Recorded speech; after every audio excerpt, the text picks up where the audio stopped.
And then kids with concussions from hockey, and people with car accidents, and people with military, and my cohort in California, Becky Basham, you like to interview here. She's been using our stuff with NFL football players who've lost their entire they've lost their entire lives once they've got too many concussions playing football with the NFL. And we are rehabbing these guys back into complete normal functioning again. Most of these people don't show any signs on an MRI. So is it really a brain injury? It's hard to say. Or has it healed itself in the process? But it certainly is a metabolic shutdown. And just by kind of dumb luck, I guess, hacking at it long enough, I discovered that entrainment was probably the most effective tool you could ever use for this type of signature. Now, we use it for a lot of other things too, but for this signature, I'm really excited about this topic. And so I do have a 100-minute video explaining all about brain injuries, how they lead to Alzheimer's. That's the other part of it. And also how entrainment will fix this. And in fact, there is Tom Budzinski. I don't know if you know Tom Budzinski and Leslie Sherlin. Leslie Sherlin's the past president of the ISNR.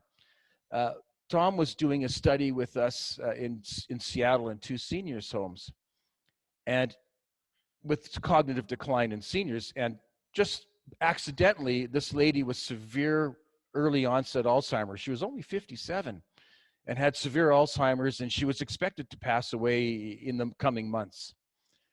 And by accident, they got her into the study, and because she was sort of the special case, they did QEEGs, they did Loretta's, they did a lot of brain imaging, processing on her.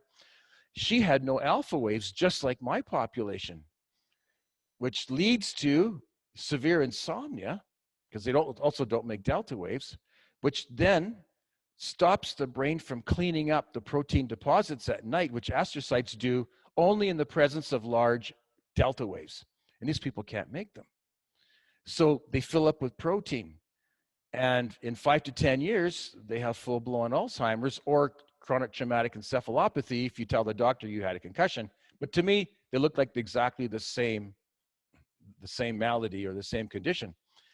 And anyway, this lady, after 30 sessions of entrainment, moved out of the seniors' home, moved back into her own home, could walk through downtown Seattle, never get lost, had a normal gait again, and went on to have a completely normal functioning life.